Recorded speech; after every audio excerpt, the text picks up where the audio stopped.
Hey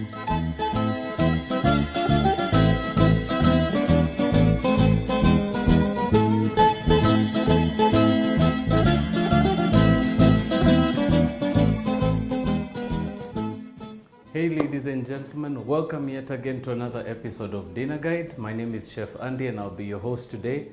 And today we'll be making something really interesting. We're going to be making something that you can actually have as an appetizer just before dinner, or you can actually just give to your guests in the course of waiting for the dinner meal. We're going to be making a beef nachos, and I'm just going to show you what we're going to be working with today. So on the front there, I've got some tomatoes, I've got some sour cream, some avocado, some salt and some taco spice, and I've got some chopped red onion, some teriyaki mushrooms, some beautiful grated cheddar cheese, some lean beef mince, some red kidney beans, some black pepper and some olive oil, and last but not least, the beautiful nachos themselves. So without further ado, we're going to jump into a short commercial break, and when we come back, we're going just to go start this beautiful dish, and I'm going to show you how it's assembled. See you in a little while.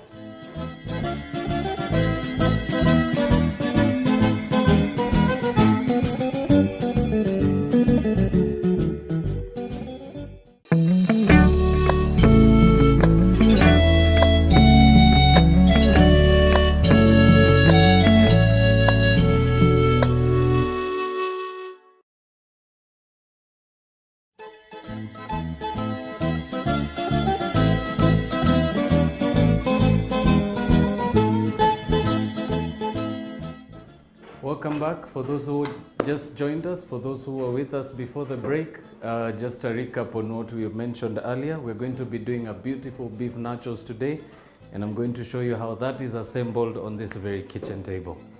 So I'm going to start off by getting my pan here nice and hot. So we're going to start off by cooking our mince so that we actually have it ready just before we start our assembly stage. So this is particularly the first step you start with at all times. So we're going to be working with some lean beef mince, some taco seasoning, some salt, some chopped onion there, and some black pepper. So I'm just going to start with the meat on this side, and I'm just going to slide that into my pan. Now all you want to do is break that apart gently while mixing.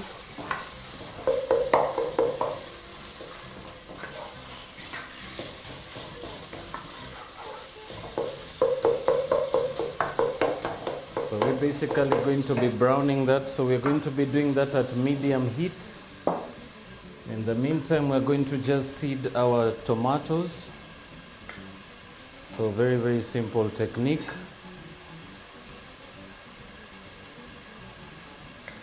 So I'll just take the tips off. We're gonna cut those into wedges. And all we are going to do is, using our knife, we're just going to press hard onto the board and just take the seeds out like I'm doing now.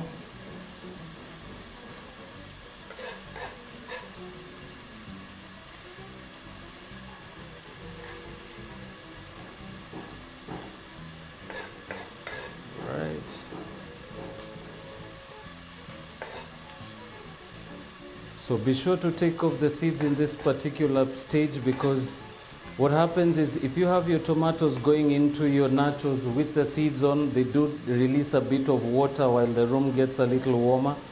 And remember, tomato will start to juice as soon as you cut it. So it's always advisable to have the seeds out, especially if you're going to be using the tomatoes raw, and if you're just going to be serving them for presentation purpose.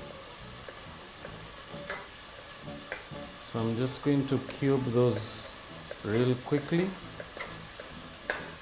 I'm just going to check on our meat as well.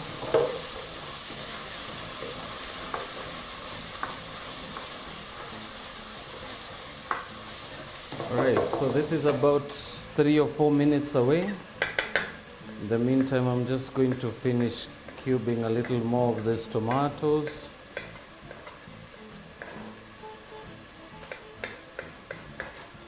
Right, that should do the trick, and we're just going to reserve those. And then We're going to be also incorporating a bit of mushrooms in the dish. So this is actually my own twist. We wouldn't normally use mushrooms to this, but I find that mushroom really accentuates the flavor of the beef. So these are basically just butter mushrooms cut up really thin, and these were fried in some olive oil and some teriyaki sauce with a small pinch of salt. Right, so just coming back to the beef, I'm just going to add a bit of the taco seasoning.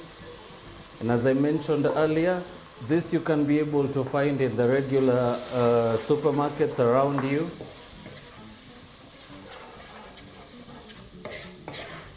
And of course, if you do not find it labeled as taco seasoning, you might find it as taco seasoning mix. So if anything, it's actually just the same product in general.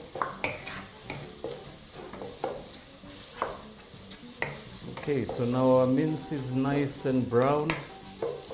It's about 4 minutes away. Now all I'm going to do is add those teriyaki mushrooms in there. Just going to give that a quick mix, and I'm going to turn my heat back to high. So basically what you're looking for is a really dry mixture. You don't want it to be very saucy at all. So I'd recommend play with your heat a couple of times. Keep raising it higher and lower just to make sure you don't overcook your meat and it just dries out evenly while it cooks through.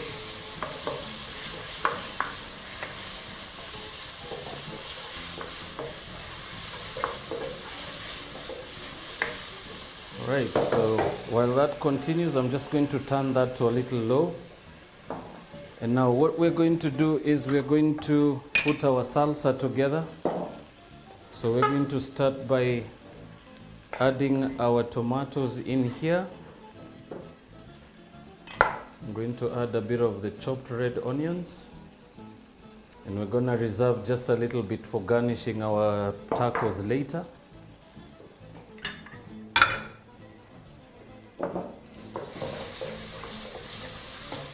Right, so the meat is about now maybe 2 to 3 minutes away. I'm just going to let that continue drying out on low heat. Right, now to this we're going to add about half a teaspoon of salt. I'm going to crush a bit of black pepper there, about half a teaspoon. And then we're going to add some virgin olive oil. So very simple technique of doing your salsa. All I'm going to do is give that a nice quick mixture.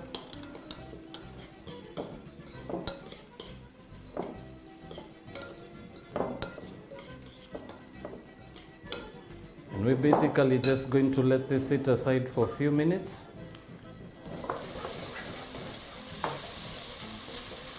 Right, so our beef is nice, it's done, it's dry and ready to go. So I'm just going to put another pan on quickly, and what we're going to do is reheat the beans. Remember, these are red kidney beans that are tinned. These have been rinsed under cold water and they've just been allowed to dry out. So all I'm going to do is refresh them in a pan here. And I'm going to add about a teaspoon of red chopped onions. I'm also going to add about half a teaspoon of salt. And all we are going to do is just let those cook for a little bit. The beauty of this stage is it actually allows you to be able to tenderize those beans a little bit. You get all that extra acidity out of them. And it's also recommended to do so because remember, this came straight out of a can. These are processed. And if you do have fresh beans, you can actually work with those as well. There's no issue to doing that. Right, so to that I'm just going to add a bit of black pepper. I'm just going to keep mixing that. So this should be on the heat for not more than 4 minutes because remember, these are cooked. But I only recommend that you keep mixing it as it cooks through, or rather as it reheats through. Alright, so that is done. So these are definitely done and good to go. So we're just going to jump into a short commercial break, and when we come back I'm going to show you how to assemble your nachos easily and in a way that you can actually be able to do it at home. See you after the short break.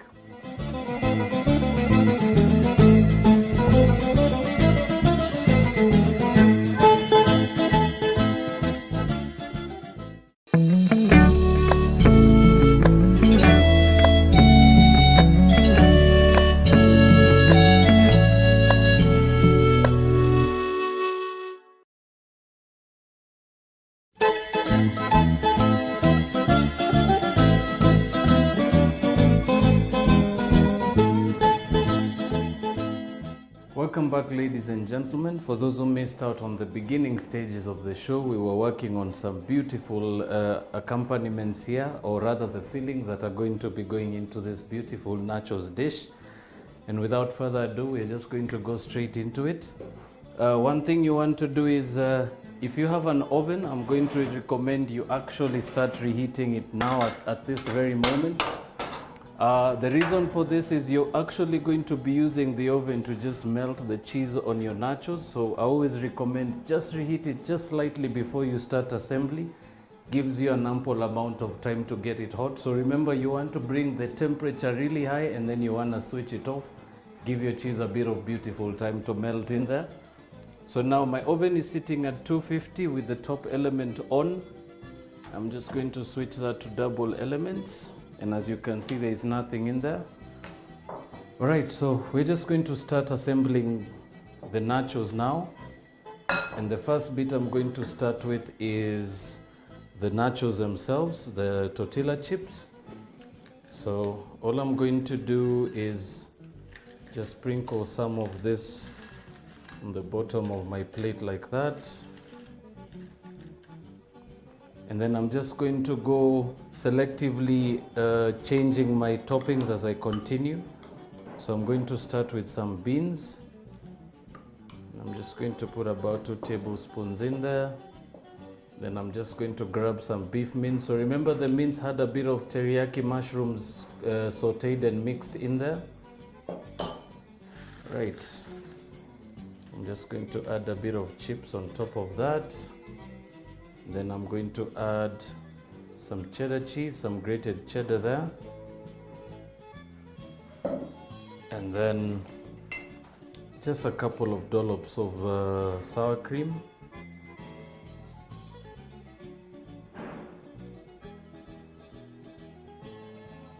Right, so you basically continue doing the same thing as you build up your nachos.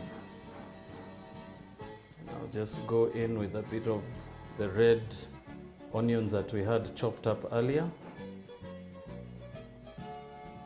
Alright, so basically the idea to nachos is basically just the build up of the dish as we are doing now.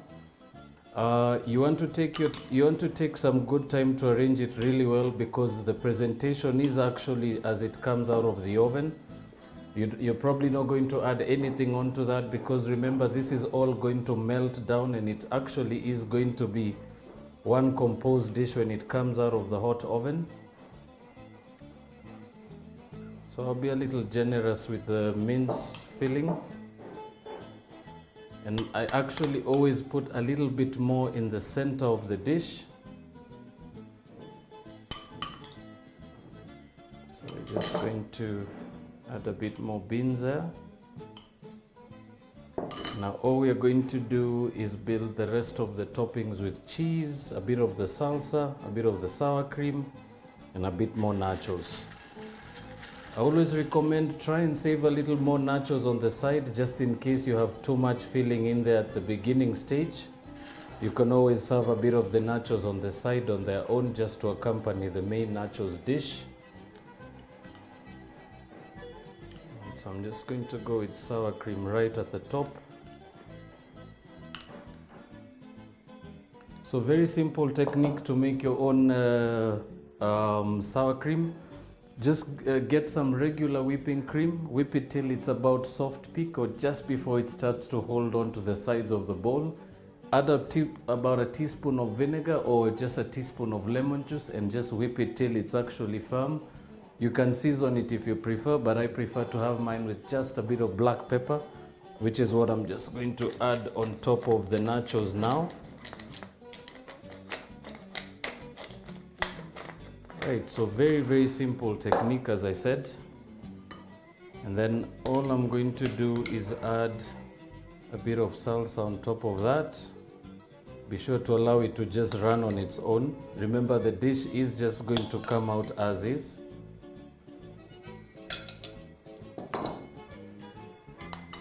Then I'm just going to add a bit more beans on the top like that.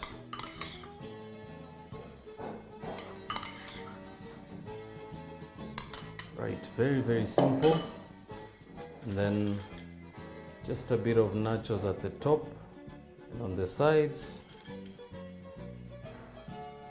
And then last but not least, a bit of the avo. I'm just going to reserve those. And I always like to shred a bit of rough coriander right on top of the whole dish. Remember, the idea is to try and keep it also rustic, make it look a little more natural. You don't want everything chopped up and looking exactly the same shape and exactly the same size. So that gives a bit of a diversity to your plate. Now all we're going to do to that is finish it off with a bit more cheese. So be sure to give a nice coating of cheese on this last stage, because remember, this is going to be melting down on top of everything. You don't really want it to be too little, and what happens is you actually have your nachos starting to burn. Right, so that's complete. Right, so we're just going to check our oven now. It's nice and hot. So I'm just going to slide that in there. And all we're going to do now is move our nachos plate right into the center of the oven. I'm gonna set my timer for 2 minutes, and as soon as that goes off, we're just going to turn that off. So now I've just switched the element to top and bottom to just the top element. Remember, I want all that cheese to melt down. If the view from the camera is clear enough, you can be able to see the plate went in as it is. So I'm not planning to move this off the plate. It's just going to go onto the table as it is. So we're going to give that a few seconds. So this should melt really quickly. Remember, the finer you grate your cheese, the quicker it melts. So I was using a very, very small size of a grater. So this should be okay in about another minute or so. So we're going to jump into a short break, and when we come back, we're just going to give that about 2 to 3 minutes to go on in the oven. And when we come back, I'm just going to bring it out, and I'm going to show you what the final product looks like. See you after the short break.